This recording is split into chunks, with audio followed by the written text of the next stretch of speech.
Welcome all of you. सर्वांचे स्वागत आहे आपल्या या SD अकॅडमी या यूट्यूब चॅनलवरती. आज आपण इयत्ता 9वी मधील 4.2 रीडिंग वर्क्स ऑफ आर्ट या धड्याखाली असलेल्या इंग्लिश वर्कशॉपमधील सर्व प्रश्नांची उत्तरे सविस्तरपणे पाहणार आहोत. Question 1. Spot the error in the spelling of the following words with reference to the passage and rewrite them correctly. म्हणजे उतार्याच्या संदर्भात खालील शब्दांच्या स्पेलिंग मधील त्रुटी शोधा आणि त्या योग्यरित्या पुन्हा लिहा. या प्रश्नाचे उत्तर आपण डायरेक्ट पाहणार आहोत. Answer: renowned, features, tribal, geometrical figures, mythology, painting, inner, earthen, circles, village, medium, achieving, decided, different. Question 2. Complete the following diagram. म्हणजे खालील आकृती पूर्ण करा. Characteristics features of Raza's paintings. Raza यांच्या चित्राची वैशिष्ट्ये. Simple geometric shapes, striking colour combinations, captivating compositions, blue and orange. Question 3. Complete the following with reference to the passage. म्हणजे उतार्याच्या संदर्भाने खालील वाक्ये पूर्ण करा. A. Raja's paintings do not depict lifelike or copies of scenes. B. Raja's paintings are done in the abstract style. C. Raja's paintings are not inspired by any external factor. D. Raja's paintings present images from his own inner mind. E. Raja's paintings radiate peace. F. The bindu or point became the core of Raja's painting. G. For an artist like Raja, his work or paintings are an effective medium of communication. Question 4. Read the passage on Gond art carefully. म्हणजे गोंड कलेवरील उतारा काळजीपूर्वक वाचा. Then complete the following sentences without going back to the passage. नंतर उतार्याकडे परत न जाता खालील वाक्य पूर्ण करा. 1. Gond art is a tribal art. 2. The Gondi language is similar to Telugu, a Dravidian language. 3. Originally, people used to draw pictures on the earthen walls of their houses. 4. In folk arts, you yourself prepare the canvas, the surface on which to draw and the colors with which you draw. Question 5. Write about the following important features of Gond art with the help of the passage. म्हणजे उतार्याच्या सहाय्याने गौंड कलेची खालील महत्त्वाची वैशिष्ट्ये लिहा. 1. Developed and preserved by. Answer: The Gond tribal people residing largely in Madhya Pradesh, Maharashtra, Telangana, Andhra Pradesh and Odisha in India. 2. A medium of. Answer: It is a medium of expressing, recording, preserving what is seen. 3. Preparing the canvas medium. Answer: It is the surface on which the painting is drawn. In the past, people used to draw pictures on earthen walls of their homes itself. 4. Preparing colors. Answer: In the days of the past, several things in nature, such as soils of different shades, the juice of plants, leaves, tree bark, flowers, fruits, coal and cow dung, were used to prepare colors? 5 outlines. Answer. In the Gond style of art, the designs may vary a little from artist to artist, but the designs that fill it make the whole picture look lively and attractive.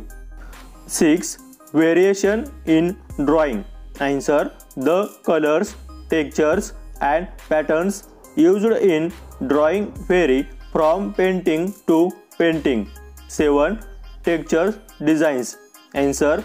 The designs include textures achieved using dots, straight lines, dotted lines, curvy shapes and circles. Question 6. Why does the author think that the roots of folk art lie in women's chorus? म्हणजे लेखकाला असे का वाटते की लोककलांची मुळे स्त्रियांच्या कामात आहेत? Answer.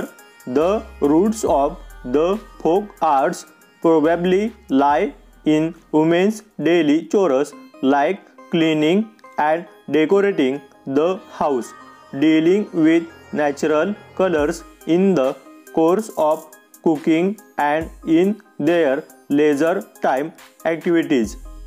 Question 7. From the passage list the words related to A. Geometry, B. Colors, C. Designs. म्हणजे उत्तरातून जिओमेट्री, कलर्स, डिझाईन्स या शब्दाशी संबंधित शब्द लिहा. A. Geometry. Answer. Lines, dots, circles, triangles, squares, rectangles. B. Colors. Answer. Blue, orange, paint, shades, coal, striking, abstract. C. Designs. Answer. Scenes, abstract, human figures, bindu. Question 8. These two passages are examples of a short introduction to works of art, a short review. म्हणजे या पाठातील शेवटचे 2 उतारे काही कलाकृतींचा थोडक्यात आढावा घेतात. They cover the following points. म्हणजे त्यामध्ये पुढील मुद्द्यांचा समावेश होतो. The name of the creator. Next. The theme or subject matter. Next. Type of art. Next. Individual style. Next. Presentation techniques. Next. Its effect on viewers. Next. Message or interpretation. What points will you include if you had to review a book or film or a play? List the points. तुम्हाला एखाद्या पुस्तकाचे, चित्रपटाचे किंवा नाटकाचे परीक्षण करायचे झाल्यास तुम्ही कोणत्या मुद्द्यांचा समावेश कराल याची यादी तयार करा. Answer. I would like to include the following points. 1. Name of the creator. 2. The theme. 3. The characters in the book. 4. Presentation techniques. 5. Style of narration. 6. Message. Next question. Choose a book or film and review it in short using the points you have listed. म्हणजे एखादे पुस्तक किंवा चित्रपट निवडा व यादीतील मुद्द्यांचा वापर करून त्याचे परीक्षण करा. Answer. Book name. श्यामची आई. श्यामची आई is an autobiography of social reformer Pandurang Sadashiv कानखोजे, known as Sane Guruji. The book is in Marathi language. There are 2 main characters in the story, Shyam and his mother Yashoda. The story revolves Shyam and his relationship with his mother. The bond of love between Shyam and his mother is incomparable. Mother teaches Shyam to preserve great moral values of our culture during the bad days. Simple emotional incidents are used by the author in very touching language to show mother's love and upbringing of Shyam. The narration is very simple and involves readers in the sitting smoothly. It was most popular novel and was equally loved by children and parents. Language study question 9. You know that an adverb is a word that tells us something more about a verb and adjective, another adverb, etc. म्हणजे आपल्याला माहित आहे की क्रियाविशेषण हा एक असा शब्द आहे जो आपल्याला क्रियापद विशेषण दुसऱ्या क्रियापदाबद्दल अधिक काहीतरी सांगत असतो. It can give us information about the place, time, manner etcetera of the action denoted by the verb. ते आपल्याला क्रियापदाद्वारे दर्शवलेल्या क्रियेचे ठिकाण, वेळ, पद्धत इत्यादीबद्दल माहिती देऊ शकते. फॉर एक्झाम्पल, उदाहरणार्थ, here tells us a place. येथे आपल्याला एक जागा सांगते. Now gives us information about time. आता हे आपल्याला माहिती देते. Fast gives us information about manner. वेगाने आपल्याला पद्धतीबद्दल माहिती देते. In the same way an adverb clause is a group of words that can also tell us something about place, time, manner, etc.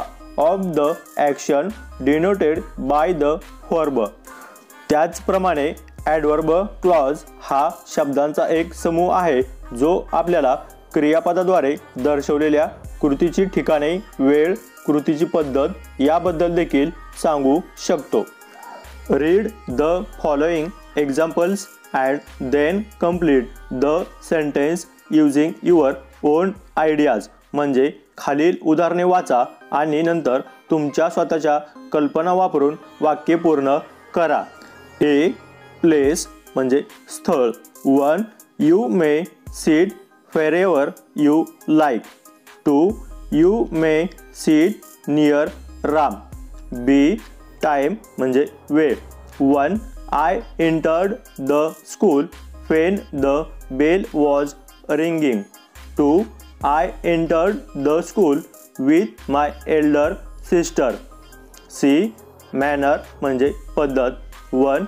I love my country like a true Indian should. 2. I love my country more than my life.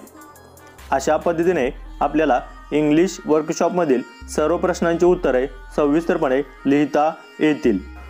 पुढील व्हिडिओमध्ये आपण इयत्ता 9वी मधील 4.3 silver या कवितेच्या सुरुवातीला असलेल्या warming up chitchat ॲक्टिव्हिटीमधील सर्व प्रश्नांची उत्तरे सविस्तरपणे पाहणार आहोत. धन्यवाद. व्हिडिओ आवडल्यास नक्की लाईक करा, आपल्या मित्रमैत्रिणींना शेअर करा. जर चॅनलला नवीन असाल तर अशाच प्रकारचे व्हिडिओ सर्वात आधी पाहण्यासाठी चॅनलला सबस्क्राईब करा व शेजारील बेल आयकॉन घंटी नक्की दाबा. थँक्यू.